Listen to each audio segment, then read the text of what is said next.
but why they were being down. मतलब वो कह रहे हैं कि सवाल, जरूरी सवाल ये है कि जेट गिरे क्यों. वो कह रहे गिरे तो ठीक है, मगर सवाल, जरूरी सवाल है गिरे क्यों. और फिर उसके बाद कहते हैं what mistakes were made. The good part is we were able to understand the tactical mistake which we made, remedy, rectify and implement after 2 days.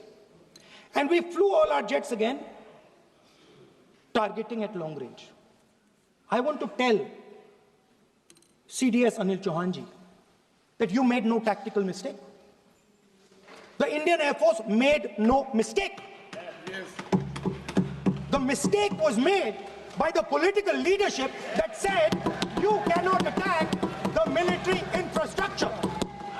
And Anil Chauhan ji must have the guts to say this. That my hands were tied behind my back and I was sent into a war and my enemy was told by my own government that we will not attack your air defense system. So the Air Force is not to blame at all. In the 21st century, you send aircraft into a zone protected by air defense, they will come down. Now why? Why was the Pakistani government told at 1:35 that हम ना आपके infrastructure को attack करेंगे, ना आपके air defence को attack करेंगे, और हम एस्केलेशन नहीं चाहते. मतलब हमने आपको थप्पड़ मारा है मगर दूसरा थप्पड़ नहीं मारेंगे. That is what it means. When we say we don't want escalation, it means मैंने एक थप्पड़ मारा, दूसरा नहीं मारूंगा, तीसरा नहीं मारूंगा, चौथा नहीं मारूंगा. Why? Because the goal of this exercise was to protect the Prime Minister's image. The goal of the exercise, because he has the blood of the people of Pahalgam on his hands, the goal of the exercise was to make sure that he used the Air Force to protect his image.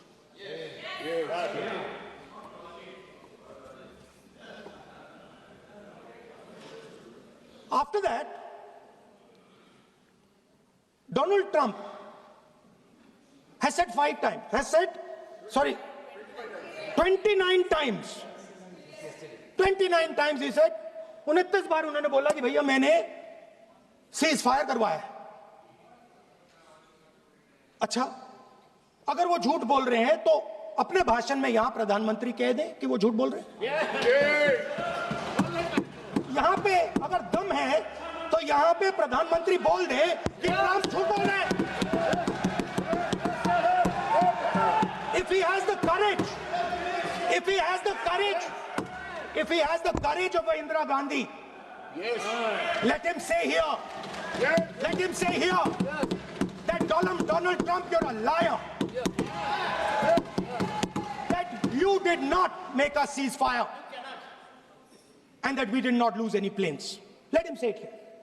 If he has the courage. 50% भी है इंदिरा गांधी का तो यहां बोल दे. 50% होगा तो बोल देंगे. सॉरी सर, एक साइड से 7th फ्लीट आ रही है, बोलने दीजिए सर. मजा आ रहा है. ऐसा नहीं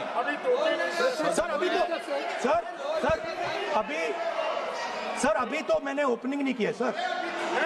आपका समय अभी तो मैं सेट हो रहा हूं. समय आपका कम है. अभी सेट हो रहा हूं सर, थोड़ी ढील दीजिए.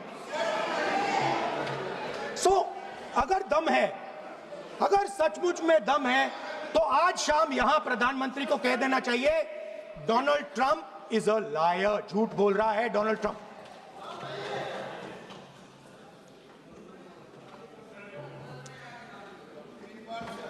सर, एक नई चीज चली है, एक नया शब्द चला है, new normal.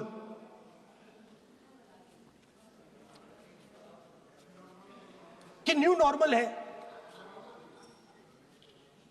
External affairs minister नहीं है बट वो यूज करते हैं. भाषण में उन्होंने कहा कि सारे के सारे देशों ने टेररिज्म को कंडेम किया है, एब्सोल्युटली 100% करेक्ट। मगर उन्होंने यह नहीं बताया कि पहलगाम के बाद एक भी देश ने पाकिस्तान को नहीं कंडेम किया है।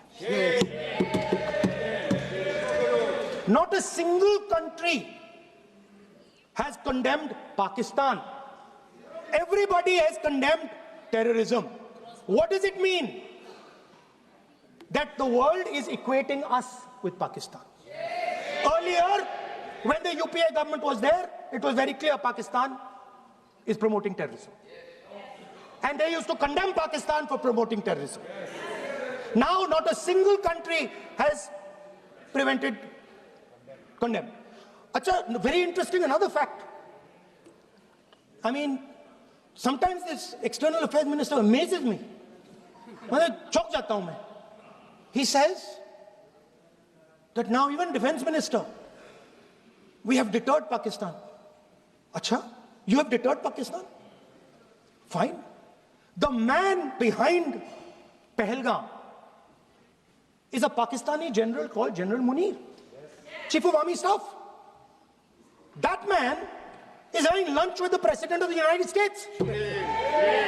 He is sitting there. Our Prime Minister cannot go there.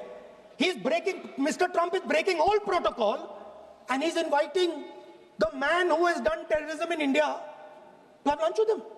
Prime Minister hasn't said anything. Prime Minister has not said, how dare Mr. Trump invite Mr. Munir to his office?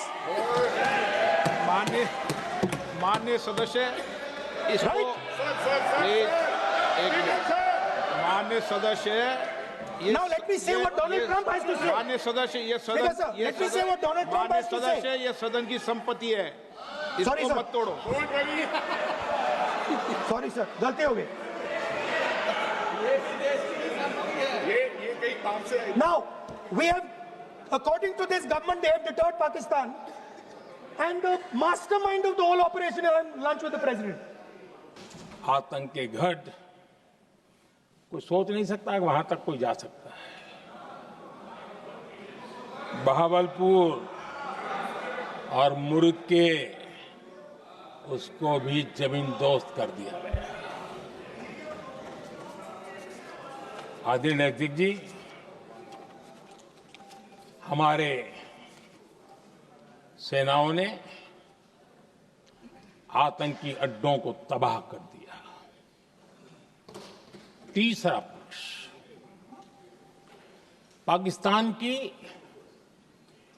Nuclear धमकी को हमने झूठा साबित कर दिया।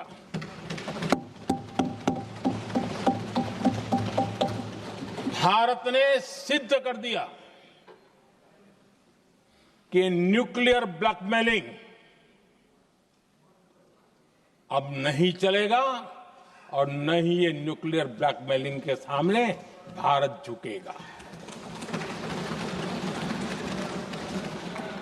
आदरणीय अध्यक्ष जी, चौथा पक्ष, भारत ने दिखाई अपनी तकनीकी क्षमता। पाकिस्तान के सीने पर सटीक प्रहार किया। पाकिस्तान के एयरबेस एसेट्स को भारी नुकसान हुआ और आज तक उनके कई एयरबेस आईसीयू में पड़े हैं। आज टेक्नोलॉजी आधारित युद्ध का युग है। ऑपरेशन सिंदूर इस महारत में भी सफल सिद्ध हुआ है।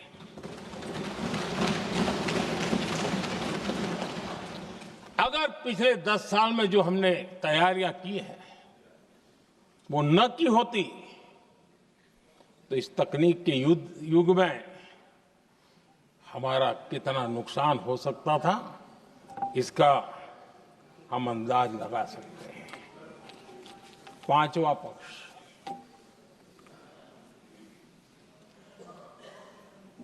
ऑपरेशन सिंदूर के दरमियान पहली बार हुआ जब आत्मनिर्भर भारत की ताकत को दुनिया ने पहचाना। Made in India drone, made in India missile ने पाकिस्तान के हथियारों की पोल खोल करके रख दी।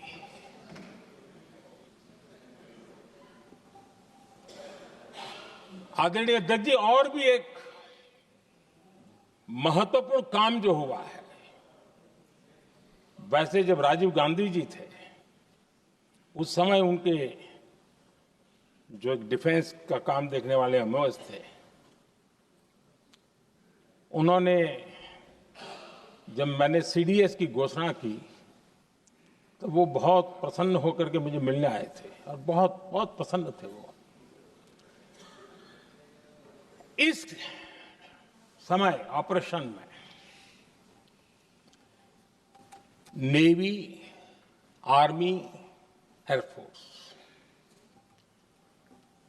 तीनों सेनाओं का जॉइंट एक्शन, इसके बीच की सिनर्जी, इसने पाकिस्तान के छक्के छुड़ा दिए।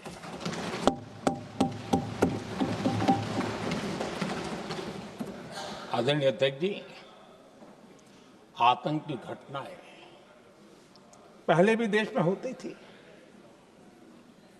लेकिन पहले आतंकवादियों के मास्टरमाइंड निश्चिंत होते थे और वो आगे की तैयारी में लगे रहते थे, उनको पता था कुछ नहीं होगा। लेकिन अब स्थिति बदल गई है। अब हमले के बाद मास्टरमाइंड को नींद नहीं आती। उनको पता है कि भारत आएगा और मार के जाएगा।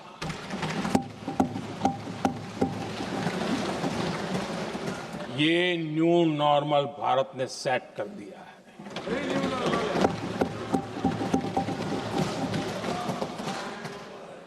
आदरणीय अध्यक्ष जी, दुनिया ने देख लिया कि हमारी कार्यवाही का दायरा कितना बड़ा, स्केल कितना बड़ा। सिंदूर से लेकर के सिंधु तक पाकिस्तान पर कार्रवाई की है। ऑपरेशन सिंदूर ने तय कर दिया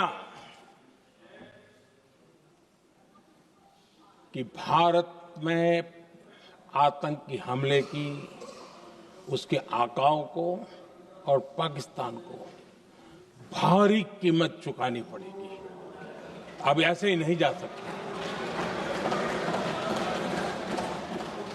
आदरणीय अध्यक्ष जी, ऑपरेशन सिंदूर से स्पष्ट होता है कि भारत ने 3 सूत्र तय किए हैं।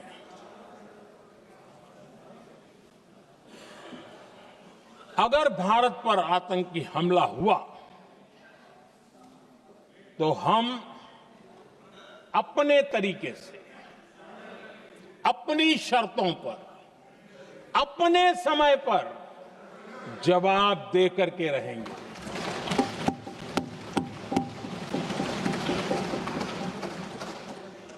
दूसरा, कोई भी न्यूक्लियर ब्लैकमेल अब नहीं चलेगा।